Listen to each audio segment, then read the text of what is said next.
rebuild. Yeah. What is the involvement of OPUS, and I mean, how's it going? What is progress like down in Christchurch? Oh yeah, so I mean, we've obviously, because our origins are the Ministry of Work, we've had a presence down there for the last 100 years.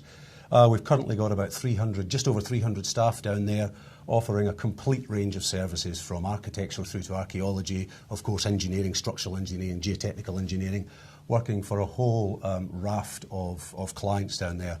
But I think it's fair to say that the momentum of the rebuild is starting to pick up quite significantly now. Yep. Are you going to be hard at work there for decades to come, or the next few years? Oh well, I mean, we will always have a presence in Christchurch, without a shadow of a doubt. But in terms of our work on the rebuild, I think it's fair to say that probably 2 or 3 years ago, I think there was an expectation that the rebuild might have taken maybe 5 years. Yeah.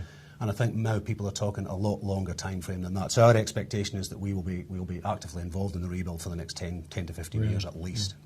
Could you tell us a bit more about the culture of OPUS? You employ more than 3,000 people, engineers and designers and consultants.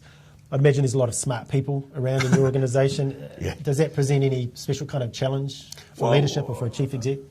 I mean, it's an interesting question. I mean, the majority of people that work for us are engineers, and of course engineers think they're experts at everything. So that's always an interesting and challenging opportunity. And I guess you alluded to it in your introduction. We've got 3,000 people spread over 91 offices and 5 countries. And we put a lot of emphasis on trying to develop a culture around family-based values.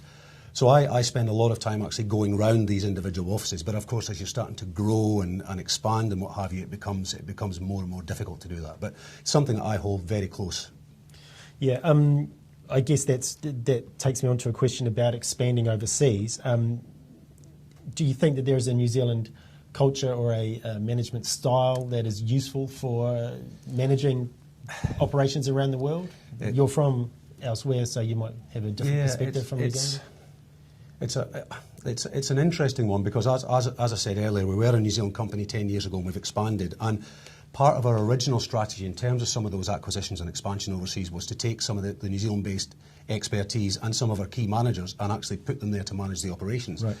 And that worked, but I think really in terms of long-term sustainability of those operations, we actually need local people managing those operations because they're the ones that really understand the local cultures, the local practices, etc., etc.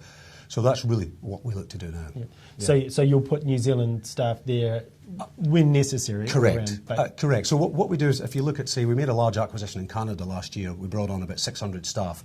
What we actually did is we took a couple of people from our, senior leaders from our New Zealand and Australian business. We put them over there, and basically they integrated the company into the OPUS way.